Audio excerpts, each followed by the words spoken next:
icLAAo. I can't lose.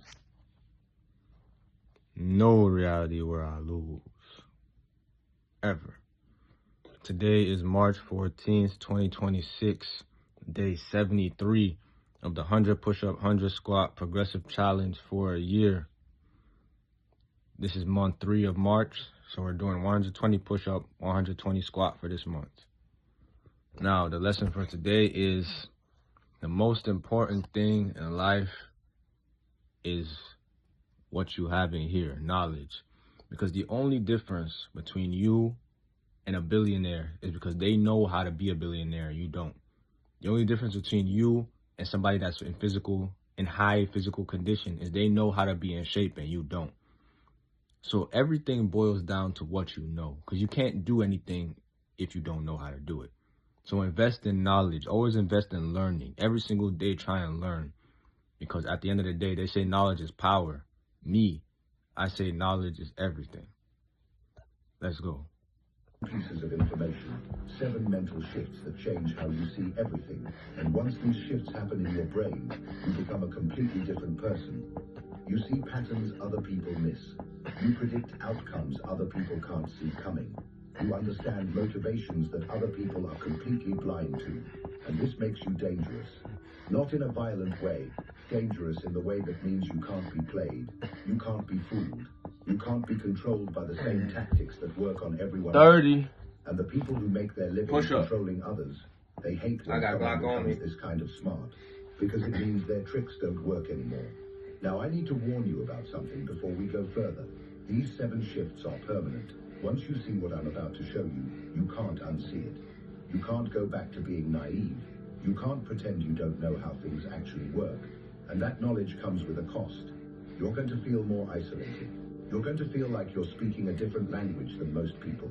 You're going to see things that make you uncomfortable, and you can't unknow them. So if you want to stay 30 squat. If you want to keep believing that people are fundamentally good in the world, before you get defensive, before you start listing all the selfless things you've done, or people you know who are genuinely good, hear me out. I'm not saying people are evil. I'm not saying people don't care about others. I'm saying that at the core of every single decision every person makes, there's a calculation. What's in this for me? Even when people are being generous, even when people are being kind, even when people are sacrificing, there's something they're getting out of it. Maybe it's feeling good about themselves. 60 Maybe push-up. it's building a reputation. Maybe it's avoiding guilt.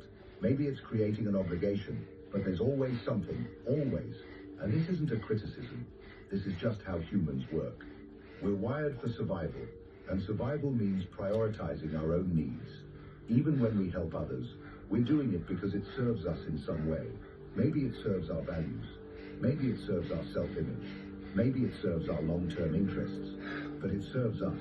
And once you see this, once you really see this, everything makes sense. People are 60 squat. They're predictable. And nothing happens to them. Because the rules exist to control the powerless, not to constrain the powerful. Think about every scandal you've ever seen. Wealthy people cheating on taxes, politicians lying under oath, CEOs breaking labor laws. What happened to them, really? What actually happened? Maybe they paid a fine that was a fraction of what they gained. Maybe they got a slap on the wrist. Maybe nothing at all. Because the system is designed to punish people who can't afford good lawyers. 90. People who don't have push-ups. People who don't have leverage. But if you have money, if you have power, if you have the right relationships, the rules become suggestions, things you can work around, things you can negotiate, things you can ignore if the benefit is worth the risk. Machiavelli wrote that a wise prince cannot and should not keep his word when such observance may be turned against him, and when the reasons that caused him to pledge it no longer exist. What he's saying is that powerful people don't follow rules when those rules stop serving them. They follow rules when it benefits them. They break rules when it benefits them, and they have the resources to get away with 90 squat. This isn't a conspiracy. This isn't a secret. This is just, you stop assuming that someone who smiles at you is on your side. You start watching for patterns. Does this person celebrate your wins, or do they seem bothered by them? Does this person support you when it costs them nothing, or do they support you when it's inconvenient? Does this person keep your secrets, or do they somehow always end up sharing information that hurts you? When you stop taking friendliness at face value and start watching for actual loyalty, you see who's real and who's performing, and most people are performing. And here's the hardest part. 120 push-up. You realize that you can't actually trust most people. Not because everyone is evil, but because most people will choose themselves over you when it matters. Most people will smile at you and compete with you at the same time.